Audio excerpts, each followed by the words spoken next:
ভগৱন্তক পাবৰ কাৰণে কোনেও কিন্তু কৃত্ৰিমভাৱে ভগৱন্তক নাপায়।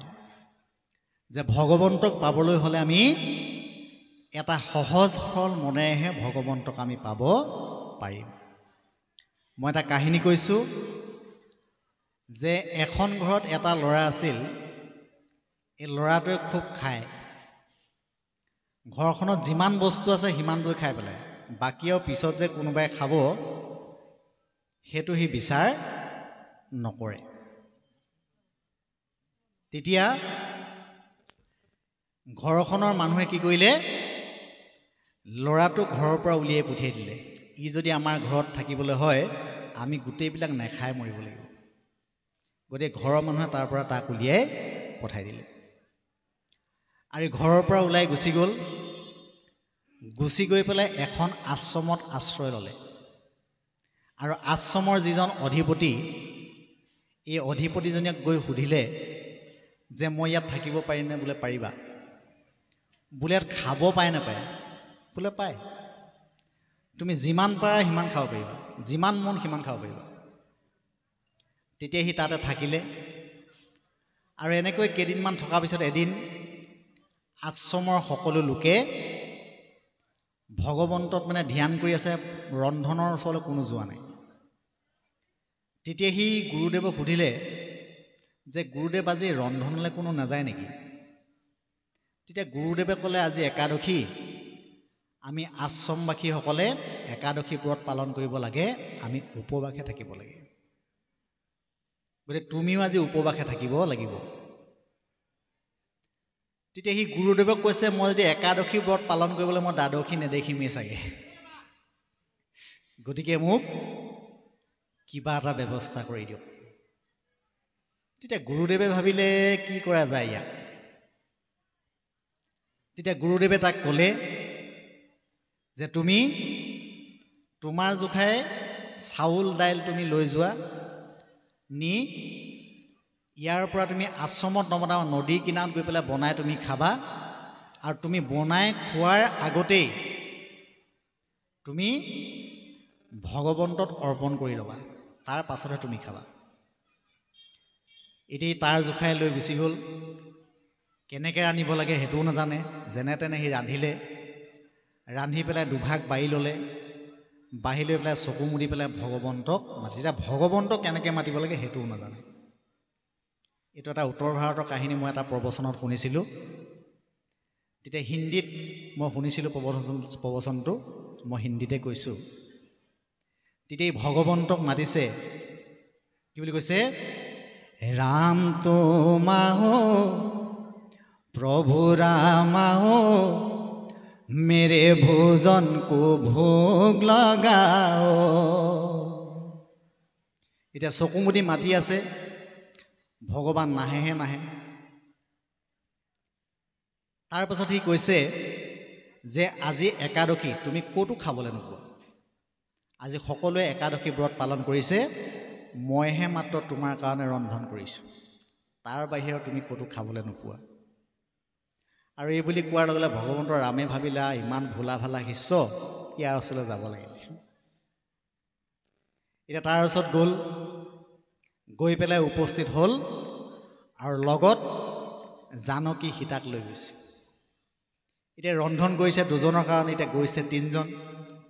দুজন গৈ যেতিয়া উপস্থিত হৈ গ'ল, তেতিয়া সি এবাৰ খাদ্যলৈ চাইছে আৰু এবাৰ ৰামৰ মুখলৈ চাইছে। তেতিয়া কৈছে কি হ'ল?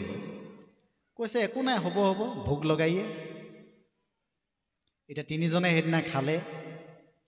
খোৱাৰ পাছত তাৰপিছত কৈছে যে অহাটো একাদশীটো যাতে তুমি আহা, কিন্তু ইমান মানুহ আনিব নালাগে, তুমি অকলে আহিবা। এতিয়া পিছৰটো একাদশী তিনিজনৰ কাৰণে লৈ গৈছে। নি পেলাই ৰন্ধন কৰিলে। ৰন্ধন কৰি ভগৱন্তক মাতিছে, ৰাম তুম আহো সীতাৰাম আহো, মেৰে ভোজন কো ভোগ লগাও। এতিয়া সেইদিনা মতাৰ লগত তিনিজন আহিছে, ৰাম লক্ষ্মণ সীতা। এতিয়া তিনিজন গৈ যেতিয়া উপস্থিত হ'ল, এই 3জনৰ খাদ্য এতিয়া আনিছে, তাৰ হাতে 4জন হ'ল। এতিয়া এবাৰ খাদ্যলৈ চাইছে, এবাৰ মানে ৰামৰ মুখলৈ চাইছে। ৰামে সুধিছে কি হ'ল? বোলে একো হোৱা নাই, হ'ব হ'ব। তাৰ মনৰ বাধাটো মোৰতো আজি কিমান বা ভাগ পৰে, সিদিনা বাৰু ভগাই খালোঁ। আৰু সেইদিনা তেনেকৈ ভগাই খালে। খোৱাৰ পাছত আকৌ কৈছে তাৰ পিছতো একাদশীটো যাতে আহা। এতিয়া পিছতো একাদশী গুৰুদেৱকৈ কৈছে যে তুমি যে এজন ঠাকুৰ আহিব বুলি ক'লা, কালিতো এইটো একাদশীটো 2জন আহিলে, আজিতো 3জন আহিলে, তাৰ পিছৰটো একাদশীত বা কিমানজন আহে ঠিক নাই, গতিকে মোক অলপ সৰহকৈ দিয়া।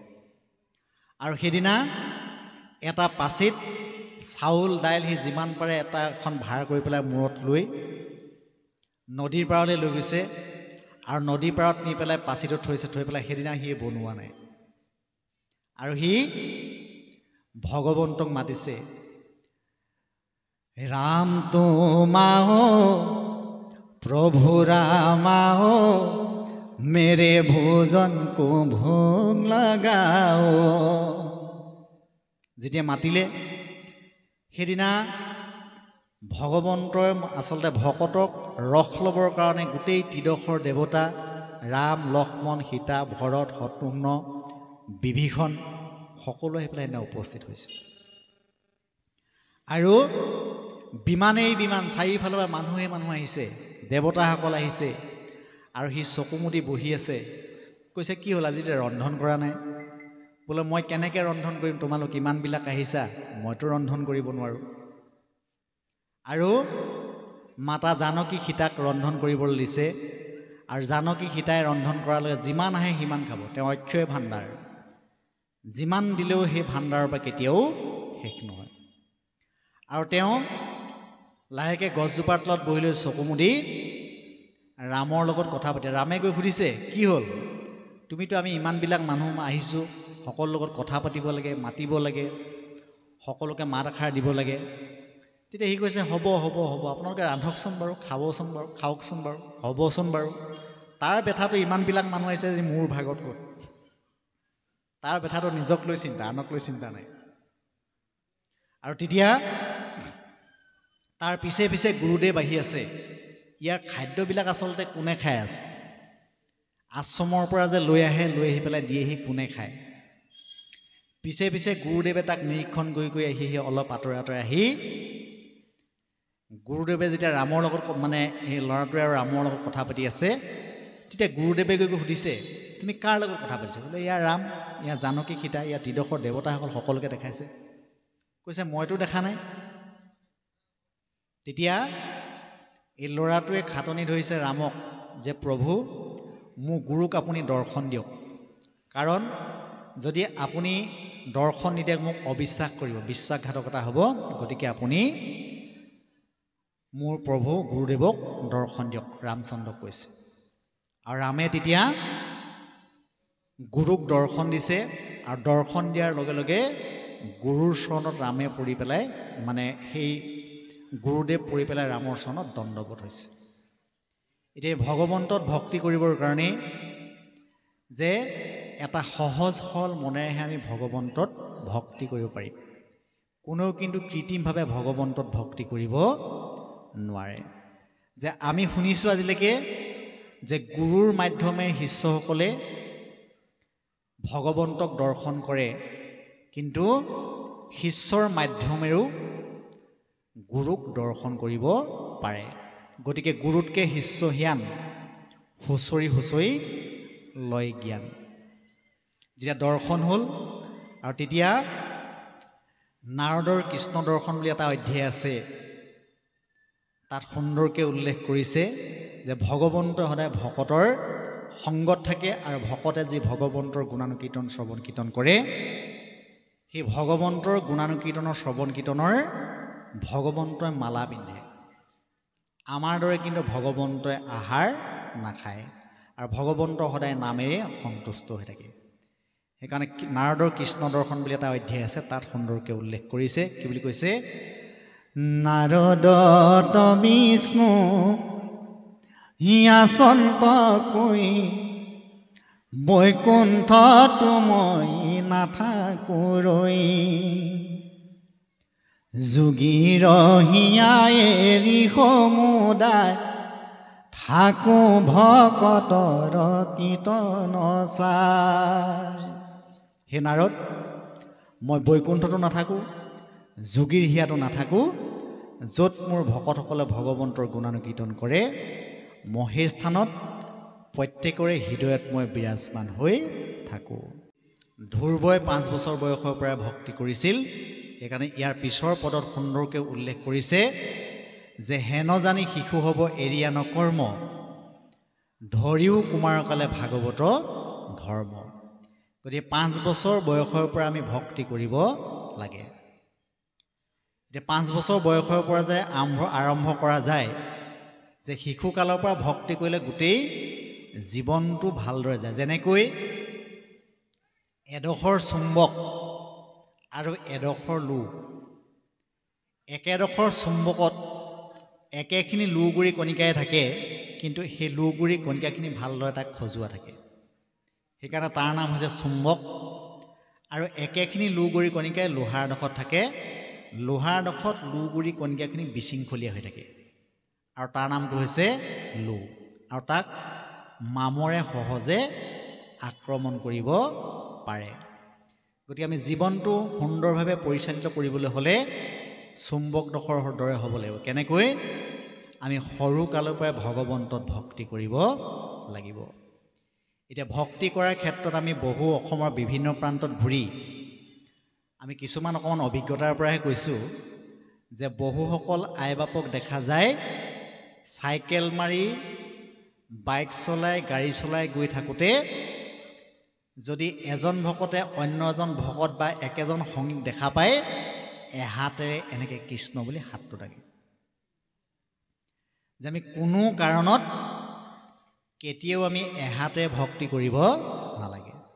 যদি পাৰিছে আপুনি 2খন হাত জপাই কৃষ্ণ বুলি ক'ব। যদি আপোনাৰ 2খন হাত বন্দী হৈ আছে, চাইকেল চলাই গৈ আছে, মটৰ চাইকেল চলাই গৈ আছে বা গাড়ী চলাই গৈ আছে, মূৰটো দুপিয়াই কৃষ্ণ বুলি ক'লেও হ'ব। কাৰণ আমি ভাগৱত পঢ়াৰ পৰা ইয়াৰ পৰা আমি কিছুমান সংস্কাৰ হ'ব লাগিব। এতিয়া এহাতে যদি ভগৱন্তত ভক্তি কৰে, ভক্তি কেতিয়াও নহয় বুলি কৈছে। আৰু এই কথাকেইটাকে সুন্দৰকৈ ভাগৱতৰ 10ম স্কন্ধত কৃষ্ণই গোপীসকলক কৈছিল। গোপীসকলে যেতিয়া যমুনাত স্নান কৰি আছিল, কৃষ্ণই গোপীসকলৰ বস্ত্ৰখিনি নি পেলাই কদম গছৰ ওপৰত উঠাই থৈছিল। আৰু কদম গছৰ ওপৰত যেতিয়া উঠাই থৈছিল, এহাতেৰে তেওঁলোকে বস্ত্ৰ ধৰি আছে আৰু এহাতেৰে ভগৱন্তক বস্ত্ৰ খুজি আছে। তেতিয়া কৃষ্ণই কৈছে, এহাতেৰেতো ভক্তি কৰিলে কেতিয়াও কিন্তু ভগৱন্ত সন্তুষ্ট নহয়।